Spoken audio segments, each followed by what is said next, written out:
Okay, so let's discuss about the project that is Shop and Drop.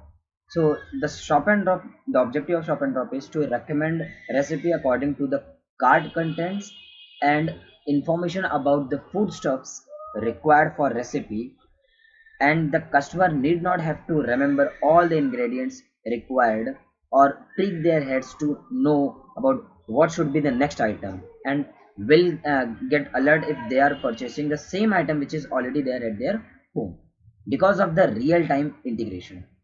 And the another objective is to predict the freshness of the vegetable and food items, and which supermarket must be visited such that they can get a good or desired thing at the initial level. So for this, we have to get a smarter device such as a camera and a Raspberry Pi and a cloud. So if you take a picture with a camera, you may want to look at some objects, and what kind of objects you would have in the images, and these things like TensorFlow provides an API to do that, that is object detection API. So by using object detection API, you could have the labels of each object in the image, or you could have the boundary boxes, and we can see the scores of those images. And it's really very much simple to use the API. For example, you can just download the model file for object detection API, and you can have a dictionary for tensors with the model file of the different models. Then you can get the pass, then you are supposed to pass your images to the dictionary, and that's it. So you would get the output of dictionary that would have the detection results, such as a number of objects you have, or classes of objects, or the boundary boxes, and the scores for this. So it's so simple. So for example, you could have the Raspberry Pi with a camera attached to a shopping cart, so that we could take a picture of the inside of the shopping cart and apply the object detection API to detect what kind of items we are having, or how many of them we have in the cart. And we can use the cloud IoT core combined with cloud and machine learning engine to build a system that provides the production level scalability and availability. So let's look at the demonstration part. It's a very small card, a miniature card. We have a Raspberry Pi and a display and a camera. That's it. When we put a plant and a tomato, then how object detection API would look like. So it's easy to detect what kind of object and how many of them we have in the shopping cart. So that is a very simple scenario where we just counted the items and classified them.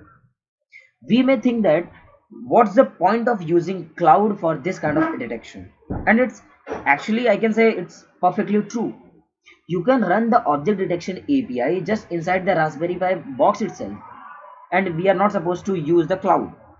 But if we can collect all the data on the cloud side with the thousands of the recalls, then we can extract certain or some collective intelligence from thousands of passive recalls. For example, you can train a machine learning model with all the shopping items, and you are adding to the cart. Like, we have to train the model with all the items which we are adding in the cart.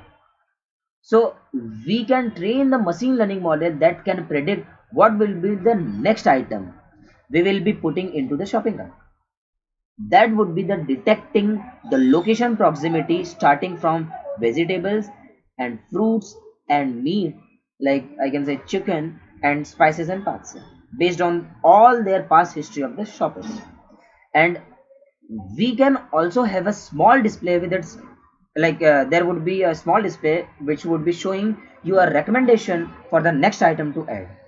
That would be the working as a navigator or for shoppers, and that is why, like, the shopper has to just shop and then drop. That is why the name came Shop and Drop. Now what kind of machine learning model or we should design for implementing the navigator? At first, we have to represent what kind of items we have in the cart.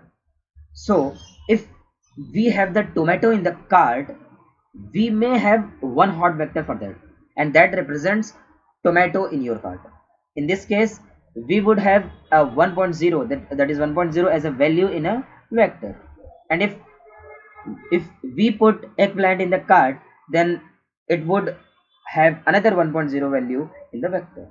If we have the chicken, then again 1.0 for chicken vector as well.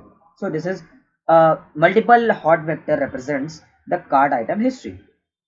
And with TensorFlow, what we can do is we can write code like this, like so, have a dictionary for shopping items, and we can code one hot function to encode the shopping items as a vector. And then we can have the multiple vectors that represent the cart item history. And now we have the history. And how do you detect the changes in the history? In this case, we can use the convolution, that is single dimensional convolution. And convolution in the machine learning is usually used to detect certain patterns in a local group of big data. For example, if we have a 2D image, then we can apply 2D convolution to find some shape, some patterns in the image.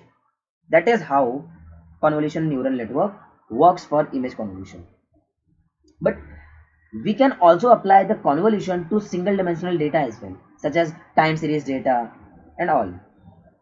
So they can detect that what kind of changes that happen inside the cart items, and then we can flatten the output result. And with TensorFlow, we can write the code, and finally we have to apply single dimension of convolution, and then code would be easily available for us. So now we have the cart item change history, and we may also want to take in other factors such as seasonality, whether it's winter or summer, which is a classic old neural network with three layers that is used to predict next item to add. With TensorFlow, we can write code to condense everything into one tensor, and we would define three layers of MLP, that is your multi-layer perceptrons. If we put the eggplant, then it should detect the eggplant. So like over here you are watching the same screen which I am watching here. So at the right side you will see that what kind of recipes and items are recommended.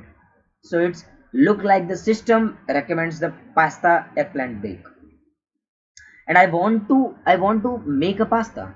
So I would put the tomato into it, then navigator would show the other things you have to add, like eggplant, tomato, and I want to make the pasta family.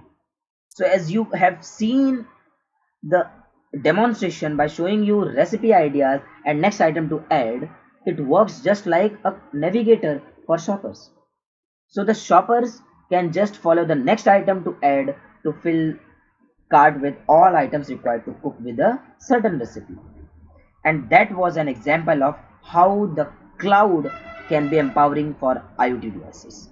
So this is all about our IoT project. Over here we have used uh, IoT along with machine learning, along with actually there would be like we'll be using uh, one API which will be detecting the freshness of the fruits or vegetables, whatever thing which we are adding. Okay, so that's it from this video. Thank you so much.